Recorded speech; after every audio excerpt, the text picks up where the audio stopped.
हर युग में एक क्षण आता है जब अधर्म की जड़ें इतनी गहरी हो जाती है कि ईश्वर को स्वयं उसे काटने के लिए अवतार लेना पड़ता है।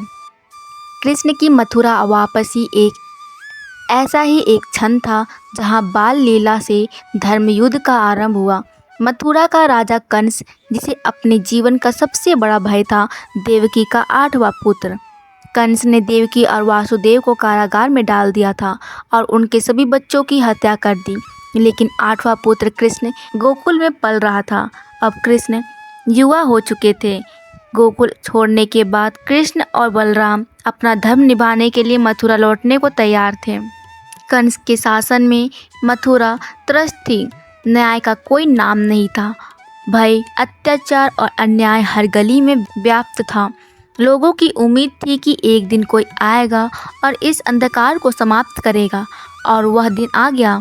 कृष्ण और बलराम रथ से नहीं बल्कि पैदल मथुरा में दाखिल हुए। चारों ओर से जनता जुट गई। क्या यही है वे कृष्ण जो कंस का अंत करेंगे? कृष्ण के चेहरे पर मुस्कान थी, पर आंखों में धर्म का तेज। कंस ने एक योजना बनाई थी, कृष्ण और बलराम को मल्ल युद्ध में बुलाओ, उन्हें यहीं समाप्त कर देंगे। कृष्ण का सामना हुआ चाणूर से और बलराम का मुकाबला मुष्टिक से हुआ।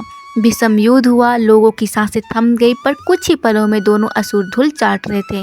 अब कंस स्वयं सिंहासन से उठा। उसकी आंखों में क्रोध और भय दोनों थे।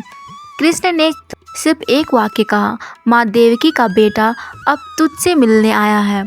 फिर एक ही छलांग में कृष्ण ने कंस को सिंहासन से खींचा और भूमि पर पटक दिया। कंस की मृत्यु हुई। मथुरा मुक्त हुआ। कृष्ण और बलराम सीधे कारागार पहुँचे, जहाँ उनके माता पिता वासुदेव और देवकी अब भी जंजीरों में बंधे थे। देवकी ने कृष्ण को देखा और आंसू रोक नहीं सकी।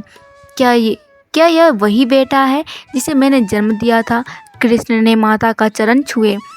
मैं आपका पुत्र और मथुरा का रक्षक भी हूँ। कृष्ण ने अपना सिंहासन त्याग कर उग्रसेन को फिर से मथुरा का राजा बनाया। लोगों ने कृष्ण के लिए जयकारा लगाई।